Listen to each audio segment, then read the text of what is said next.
Assalamualaikum warahmatullahi wabarakatuh. Alhamdulillah, alhamdulillahirabbil alamin. Wassalatu wassalamu ala asrofil anbiya'i wal mursalin sayyidina wa maulana Muhammadin wa ala alihi wa sahbihi ajma'in amma ba'du. Pada kesempatan kali ini, saya akan menyampaikan materi mengenai hadis sedekah pada mata kuliah Akidah Akhlak yang diampu oleh Bapak Dr. Hasbullah Hilmi, SAG, SSMHI. Perkenalkan saya, Oktavia Dwi Rahmadiani dengan NIM 110201200081. Saya dari kelas G3 semester 2 program studi psikologi. Materi yang akan saya sampaikan yaitu pertama, mengenai pengertian sedekah, kedua, hadis-hadis sedekah, ketiga, pembahasan hadis tersebut, dan yang keempat yaitu contoh dari sedekah. Yang pertama, pengertian sedekah. Sedekah atau sedekah merupakan mengamalkan atau menginfakkan harta di jalan Allah. Namun, kegiatan ini bukan hanya semata-mata menginfakkan harta di jalan Allah atau menyisihkan sebagian uang pada fakir miskin. Tetapi, sedekah juga mencakup segala macam zikir yang meliputi tasbih, tahmid, dan tahlil, serta segala macam perbuatan baik lainnya. Kemudian, pengertian sedekah menurut Kamus Besar Bahasa Indonesia, yaitu pemberian sesuatu kepada fakir miskin atau yang berhak menerimanya, di luar kewajiban zakat dan zakat fitrah sesuai dengan kemampuan pemberi. Pengertian secara umum dari sedekah yaitu mengamalkan harta di jalan Allah dengan ikhlas tanpa mengharapkan imbalan, dan semata-mata mengharapkan ridhonya sebagai kebenaran iman seseorang. Istilah lain dari sedekah yaitu derma atau donasi. Selanjutnya yaitu hadis-hadis sedekah. Hadis yang pertama. Bismillahirrahmanirrahim. An Abi Hurairah an Rasulullah sallallahu alaihi wasallam qala ma naqasat sadaqatan mimma li wa ma zadallah 'abdan bi'affafin illa izzah wa ma tawasu'a ahadan lillahi illa rafa'allah. Yang artinya, dari Abu Hurairah dari Rasulullah Shallallahu Alaihi Wasallam bersabda, sedekah itu tidak akan mengurangi harta. Tidak ada orang yang memberi maaf kepada orang lain, melainkan Allah akan menambah kemuliaannya. Dan tidak ada orang yang merendahkan diri karena Allah, melainkan Allah akan mengangkat derajatnya. Sumbernya yaitu hadis riwayat Muslim nomor 2588 Syarh Syahih Muslim, hadis sahih. Pembahasan hadis tersebut yaitu menggambarkan bahwa sedekah memiliki makna mendermakan atau menyisihkan uang di jalan Allah SWT. Memberi sedekah kepada fakir miskin, kerabat, atau orang lain yang dilakukan hanya untuk mengharap ridho Allah, maka akan mendapatkan pahala yang berlipat ganda baik di akhirat maupun di dunia. Hadis sedekah yang kedua. Bismillahirrahmanirrahim.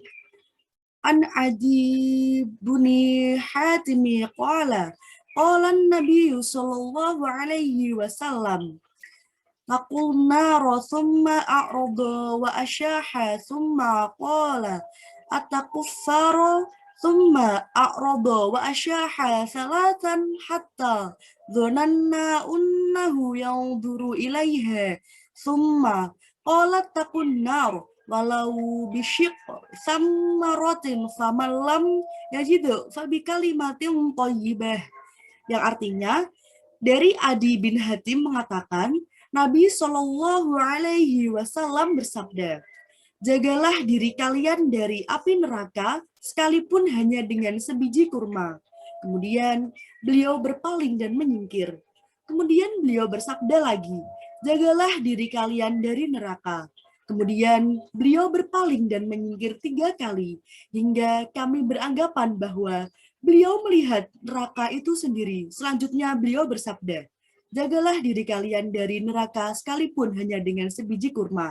Kalaulah tidak bisa, lakukanlah dengan ucapan yang baik.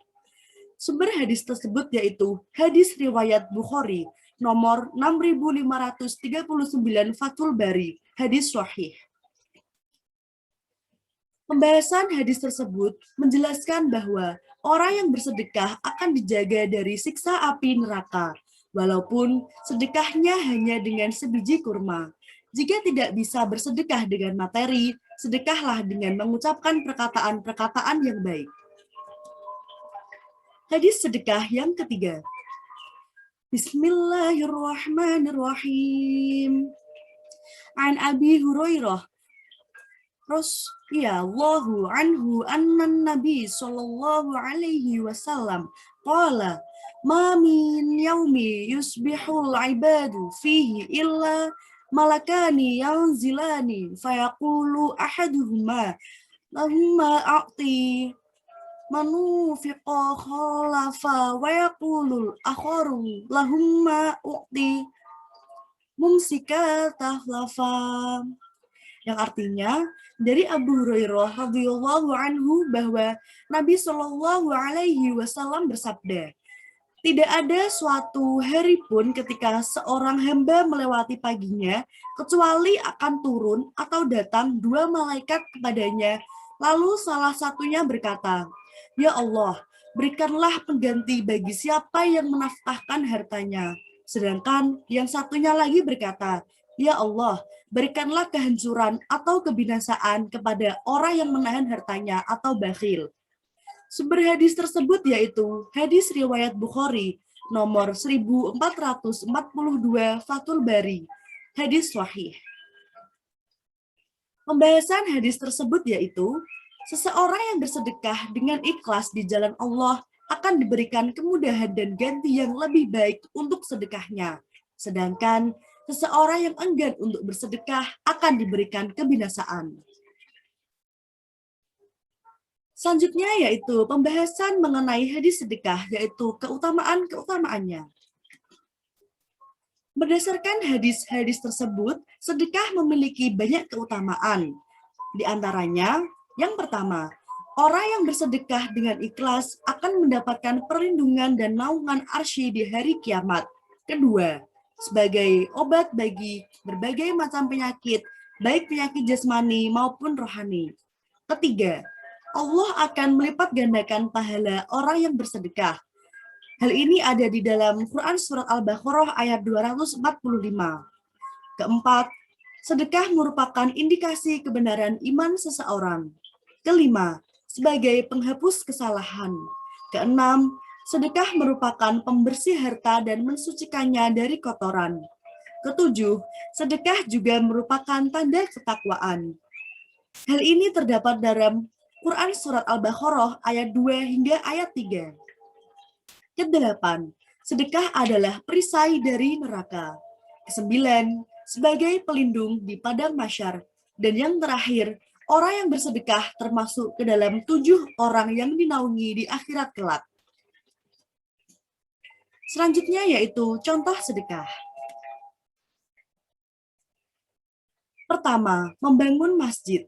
Ada salah satu hadis yang mengatakan berikut, barang siapa yang membangun masjid demi mencari wajah Allah, niscaya Allah bangunkan rumah baginya di surga. Selanjutnya, contoh kedua yaitu sedekah dalam kondisi sehat. Berdasarkan firman Allah yang tercantum dalam Al-Quran dengan kutipan ayat berikut menjelaskan, perumpamaan orang-orang yang menafkahkan hartanya di jalan Allah adalah serupa dengan sebutir benih yang menumbuhkan 7 tangkai. Pada tiap-tiap tangkai tumbuh 100 biji. Allah melipat gandakan ganjaran bagi siapa yang Dia kehendaki. Dan Allah Maha luas karunia-Nya lagi Maha mengetahui. Quran Surat Al-Baqarah ayat 261. Ketiga, yaitu sedekah dengan membangun rumah untuk para musafir. Ada keutamaan sendiri ketika kita mampu menolong para musafir atau orang-orang yang sedang berada di dalam perjalanan. Ketika zaman Rasulullah, para musafir atau yang disebut dengan Ibnu Sabil, sebaik-baik sedekah adalah memberi air minum. Hadis riwayat Muslim. Hadis lain yaitu, engkau beri makan dan mengucapkan salam kepada orang yang kamu kenal maupun yang tidak kamu kenal. Terdapat dalam Asy-Syahihain. Yang keempat yaitu sedekah dengan membangun panti asuhan. Ada salah satu contoh sedekah jariah yang mana bisa mengantarkan pahala yang tidak akan terputus, yaitu menyantuni anak yatim dan membangunkan rumah atau panti asuhan untuk mereka. Hal ini tertuang dalam Al-Quran, yaitu surat An-Nisa ayat 36. Contoh sedekah yang kelima yaitu sedekah dalam keadaan kebutuhan wajib yang telah terpenuhi. Pada dasarnya, sedekah itu memang sangat baik dilakukan. Hanya saja, kamu jangan sampai lupa dengan kebutuhan sendiri dan keluarga yang harus dipenuhi. Sebagaimana firman Allah dalam Quran Surah Al-Baqarah ayat 219, yang artinya, dan mereka bertanya kepadamu apa yang mereka nafkankah. Katakanlah, yang lebih dari keperluan. Demikianlah Allah menerangkan ayat-ayatnya kepadamu supaya kamu berpikir. Contoh yang terakhir yaitu mengajarkan ilmu yang bermanfaat. Mengajarkan ilmu yang bermanfaat adalah sebuah sedekah jariah yang mana pahalanya tidak akan pernah putus walaupun orang tersebut sudah meninggal dunia. Bahwasanya, ketika bisa mengajarkan sebuah ilmu kepada orang lain, lalu menyebarkan ilmu tersebut ke khalayak luas, maka pahalanya akan terus mengalir setelah kematian kita nantinya.